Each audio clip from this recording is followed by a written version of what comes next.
Então, boa noite, meus irmãos, aos nossos irmãos que estão aqui conosco, né? E aos nossos irmãos desencarnados, que também estão aqui. Hoje, nós trouxemos um tema que entendemos ser muito importante para a maioria das famílias, para a maioria de nós, inimigos no lar. Bênção ou expiação. A gente pensa sempre que quando temos filho, filha, esposo, esposa, pai, mãe, ou um amigo muito íntimo que nos traz muitos problemas, olhamos para o céu e pensamos assim, oh meu Deus, mas que mal eu fiz a Deus. Fico falando isso, né? Mas aí eu estava lembrando que quando eu estava fazendo esse estudozinho, eu me lembrei do título da palestra que o nosso companheiro Wagner fez terça-feira, se não me engano, Ano Novo, Vida Nova. Será que quando vem o Ano Novo, nós temos uma vida nova? Não. Por quê? Porque nós trazemos questões a serem resolvidas, questões de anos atrás, de décadas atrás, de várias vidas, que nós trazemos conosco para resolver, né? Então, nós podemos vir lá de cima, nós vimos lá de cima, né? Ou lá de baixo, que é onde a gente costuma vir. Mas não importa de onde a gente venha, essas questões nos acompanham. E nos acompanham para que nós possamos resolvê-las e continuar trilhando o caminho da nossa evolução.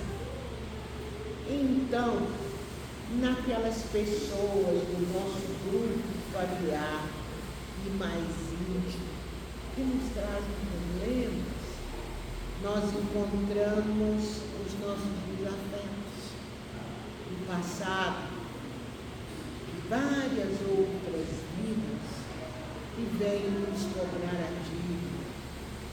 Não somos vítimas, somos devedores. E eles vieram nos cobrar a dívida, às vezes dentro do nosso próprio lar.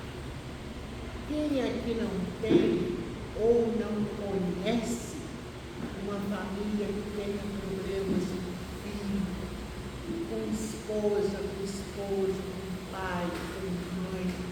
Aí a gente para e pensa assim, nossa, mas o Senhor José faz tudo tão certinho, uma pessoa tão boa, por que o fulano é assim com ele? São as dívidas. O que acontece por mais comum? Os que se encarnam numa mesma família terrena, na maioria das vezes, são espíritos simpáticos, que estão ligados assim por relações muito boas, que aqui na Terra se expressam numa afeição muito grande entre eles. Mas também pode ser que esses sejam espíritos afastados entre si por antipatias igualmente adquiridas em vidas anteriores, que aqui na Terra vão se traduzir por um mútuo antagonismo, por raiva, por mágoa. E isso serve de quê? De expiação, provação, não é? Então, gente, o que acontece? Aí nos vem o Evangelho, lá no capítulo 12, amai os vossos inimigos, não é? Que diz assim, desculpa, estou meio gripado. O cristão, e sobretudo o espírita cristão, em vez de se queixar, agradece a Deus experimentar esta provação. Mas também ele tem que agradecer, nós temos que agradecer aquela mão que nos dá o desejo de demonstrar a paciência e a resignação. Esse, gente, é um dos sinônimos do amai-vos uns aos outros. Porque é muito fácil, não é? A gente amar uma pessoa que só nos faz o bem, não é, Ana Cláudia? Uma pessoa que está ali conosco, que é carinhosa, que é gentil, que nos auxilia, torna-se quase uma obrigação esse amor, não é? Agora, amar aquele que nos maltrata, aquele que nos humilha, aquele que nos causa tristeza, que nos causa amargura e prejuízos de toda sorte. Nós podemos ver, por exemplo, basta abrir o jornal que a gente vê, né? Filho que fez isso com o pai, pai que fez isso com o filho, não é? É muito difícil. É difícil demais. Até porque nós ainda não estamos preparados para isso. Não estamos por quê? Porque o nosso orgulho não permite. Nosso egoísmo não permite. A primeira coisa que acontece quando a gente se vê numa situação dessa, mas eu não mereço não. Eu não, o que é isso? E a gente morre de vergonha também, de que as pessoas de fora fiquem sabendo o que está acontecendo lá dentro. Aí a gente esconde, mas não cuida de resolver. É o que a maioria de nós fazemos. Mas aí, diante do que nos diz o Evangelho aqui, eu acho que talvez esteja na hora de nós modificarmos o próprio conceito que nós temos daquele que nós chamamos de adversário na nossa casa. Por quê? Porque assim nós vamos apagar da nossa mente, de forma definitiva, o fogo da aversão. E a aversão queima e não permite que nada se resolva. Por que a gente precisa mudar o conceito que nós temos de adversário? Porque a gente muitas vezes, aquele que está encarnado conosco e que nos ofende, nos humilha, nos traz prejuízo, pode estar num profundo processo obsessivo. Porque o espírito que reencarna com muitas coisas a pagar, com muitos vícios a sair de si mesmo, normalmente, quando encarnado, se ele não for bem orientado, se não estiver numa família forte de amor, ele cai no processo obsessivo. Pode acontecer também que a pessoa que nos ofende esteja gravemente enferma e, portanto, impossibilitada de melhorar o seu comportamento. Isso acontece muito com as doenças mentais, porque existe diferença entre processo obsessivo e doença mental. Um é espiritual, o outro é material, é do corpo, mas os dois ganham lá de cima. Porque quando a gente reencarna, as partes mais frágeis do nosso corpo, que se tornaram frágeis no decorrer de várias vidas, porque nós não cuidamos bem delas, são essas partes do nosso corpo que serão afetadas quando nós tivermos que retornar, a menos que tenhamos pedido ou que nos tenha sido imposto um desencarne justo. Mas aquelas pessoas que morreu de morte natural nada, é porque havia essa necessidade de que aquele órgão que causou a morte, um órgão que não foi cuidado. Então foi por aí que ele voltou, para lá ou para lá, né? Depende da pessoa, depende do espírito. E também, esse espírito que nos agride, ele deve estar vivendo, ou já viveu, danos muito fortes. decepções, amarguras que muitas vezes em nossa vida, nós mesmos é que causamos em outras vidas. E aí eles se acomodam bem na insensatez. Ele fala, não gosta de mim? Também não gosta não também, e por aí vai, né? E por tudo isso, ele não consegue enxergar a vida pelo mesmo ângulo que nós observamos. Mas presta atenção, que não precisamos nem ser espírita cristão para saber disso. Entre duas pessoas, a quem cabe a compreensão e o auxílio? Aquele que está equilibrado ou aquele que está em desequilíbrio? Logicamente, é aquele que está equilibrado.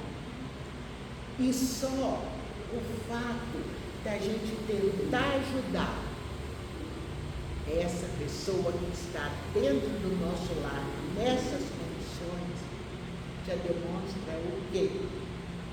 Está lá no capítulo 12 do Evangelho, a ordem que Jesus nos deu: amai os vossos irmãos. Que está dentro daquela frase tão linda de Jesus, né? Amai-vos uns aos outros, não é? Então, e lá vem também o Livro dos Espíritos, que complementa para nós essa questão que o Evangelho tão bem colocou. Gente, a gente vai falar mais rápido, porque nós temos uma hora aqui. Essa historinha aqui, ó, dava um curso de umas 10 aulas. Então, ó, lá na questão 887 do Livro dos Espíritos, está lá, ó. Jesus também disse: amai até mesmo os vossos inimigos. Ora, o amor aos inimigos não será contrário às nossas tendências naturais, e a inimizade não provirá de uma falta de simpatia entre os espíritos. Aí, o Espírito da Verdade respondeu: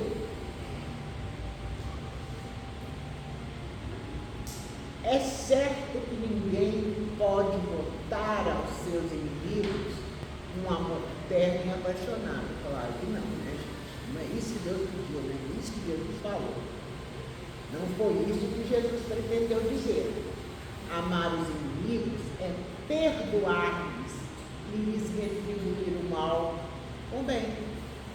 Aquele que assim procede, ou seja, aquele que retribui o mal com o bem, ele se torna superior aos seus inimigos. E quando eu estou dizendo superior, eu não estou dizendo com mais poder, isso não. Ele se torna superior no aspecto moral. Vai se limpando daquilo que não presta. Essa é a gradação de superioridade moral, certo? Ao passo que abaixo deles se coloca quem procura vingança. Aquele que traz a mágoa, que traz o ódio, que traz o ressentimento no seu coração.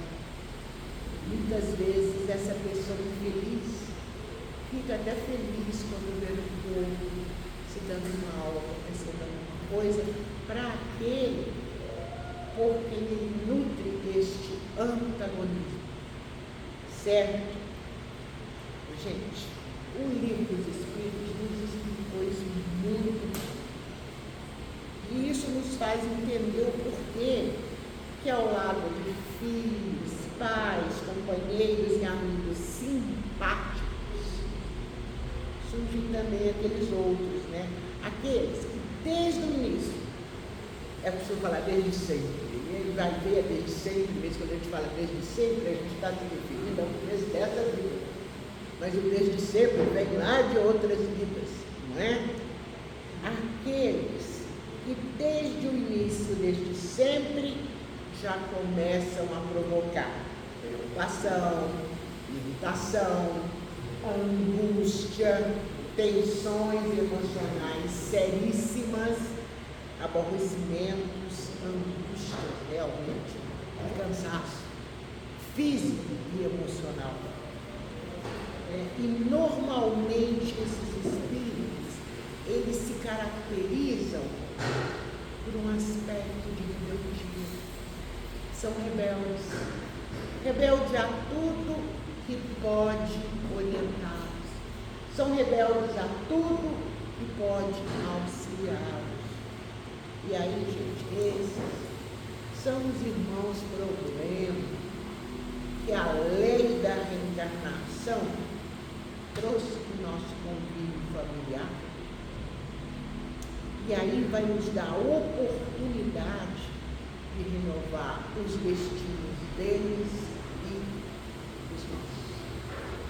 É a famosa lei de causa e efeito. Ninguém vai evoluir sem quitar os seus méritos. Então, gente, pensa que Deus nos dá. Não é mesmo? É o reencontro para uma reconciliação que é indispensável, sempre em busca de um futuro espiritual melhor. O Emmanuel, o espiritual Xavier, no Livro da Esperança, ele diz esta frase que eu anotei: são aqueles mesmos espíritos que prejudicamos, desfigurando-lhes o caráter e envenenando-lhes os sentidos.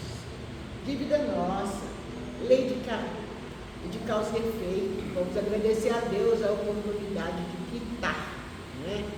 Agora rapidinho aqui, ó. O último romance que o Emmanuel escreveu pela psicografia do Chico Xavier foi esse romance Renúncia. Né? Trata este livro de uma forma de amor sacrificial e ao mesmo tempo trata de um espírito totalmente envolto no ódio e na soberba. É a história de Alcione e Poucos. Poucos era um espírito caído, sacerdote muitas vezes já fracassado em várias vidas, que se preparava para uma nova reencarnação como sacerdote católico, a fim de se redimir dos erros do passado, né?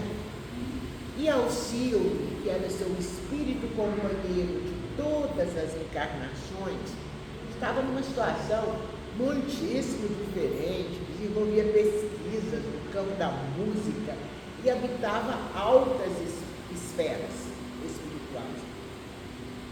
E uma distância enorme de homens de moral separava os dois.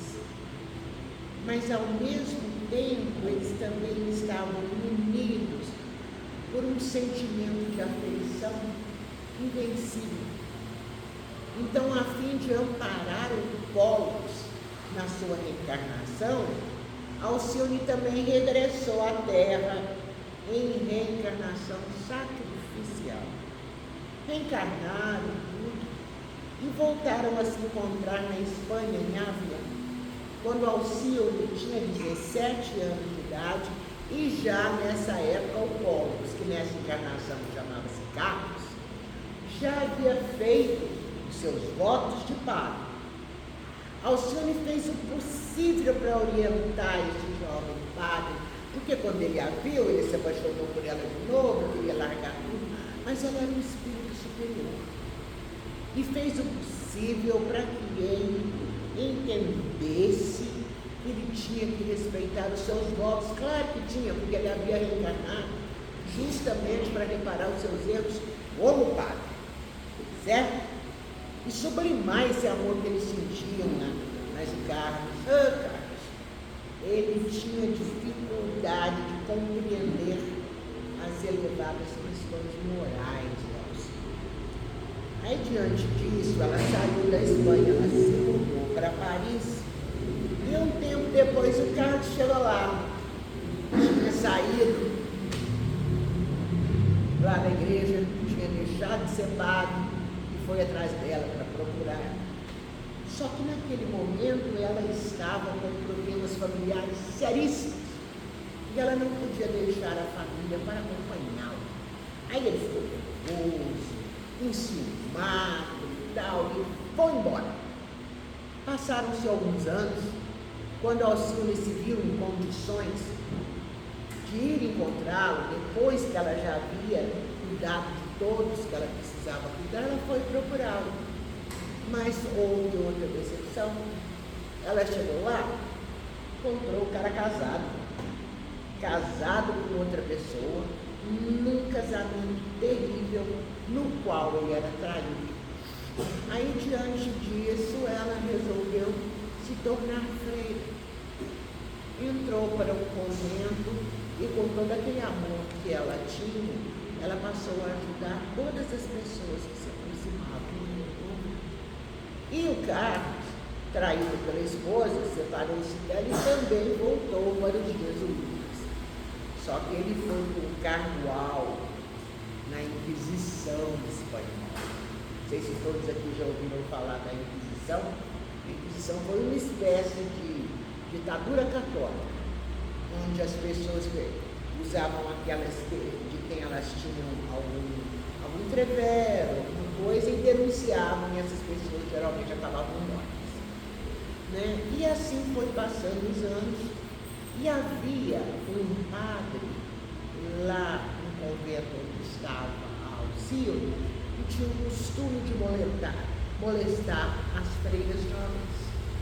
E ela saiu em defesa dessas freiras. E por causa disso, ela foi presa e foi colocada numa masmorra por ordem do Frei José do Santíssimo, que era nada mais, nada menos do que o Carlos. Aí passaram-se 10 meses, quase um ano, ela não foi torturada, mas as condições do lugar onde ela estava não eram péssimas, não tinha comida, não tinha nada. E ela estava à morte. Quando ela estava à morte, ele foi visitar aquela irmã de quem todo mundo falava. Quando ele chegou lá e viu que era ela, ele entrou num desespero profundo e ela morreu nos braços. Não se sabe, ela não contou o que aconteceu com ele depois disso. Mas eu entendo que após várias encarnações, ele deve realmente ter entendido a necessidade de amar uns aos outros. A Alcine, sem dúvida alguma, ela é o maior exemplo de literatura espírita sobre amar e se dedicar a alguém que não consegue aproveitar as inúmeras reencarnações para elevar-se. Já no nosso final aqui, vocês podem estar perguntando agora, mas por que dessa história? Quando eu estava fazendo esse nosso estudo aqui, aconteceu uma coisa muito interessante. Foi como se eu tivesse ouvido alguém me dizendo algumas palavras. E eu tenho certeza que foi alguém que me disse, porque eu me lembrei de todas elas, menos de uma. Não consegui lembrar. Então eu coloquei aqui a mensagem que me foi enviada por esse autor espiritual. Está faltando uma palavra, não dá para entender. Aqui, ó. Da porta para dentro, cada um sabe o que passa. Da porta para fora, cada um conta só o que quer. Dentro de cada um há dores que ninguém, aí eu perdi a palavra, sacrifícios que ninguém viu e cicatrizes que ninguém viu. Então nós vamos ver o outro lado. Por que Paulo era assim? Por que os nossos filhos, pais e irmãos problema são assim? Porque dentro deles eles estão sofrendo demais. E isso cabe a nós entender. Então agora no final do nosso encontro, nós podemos responder a pergunta que é típica desses inimigos do nosso lar. São bênçãos ou são expiações? são bênçãos que, através da expiação, eleva todos nós, desde que nós encaremos essa situação, paciência, resignação e principalmente com amor. E esse amor se faz presente das pessoas que a gente ama até depois que elas estão lá em cima. Essa semana passada nós tivemos a honra de receber do Seva uma mensagem da minha mãe número 2. Ela faleceu já há 16 anos e nós nunca tivemos qualquer notícia dela. Quando foi agora a semana passada, através da psicografia da Meire, a amiga que é médium aqui, a Ana está distribuindo aqui para vocês, a tia Zezé se comunicou com a minha filha, com o Bruno, e foi uma mensagem linda, onde ela fala o quanto ela nos ama, o quanto ela está bem, responde uma pergunta espiritual que eu fiz, que eu até assustei quando ela respondeu, que é para igual. Mas o mais importante, ela disse uma frase, ela encerra a mensagem com uma frase, que é o fechamento para o nosso estudo de hoje. Ela diz: o amor vence o medo.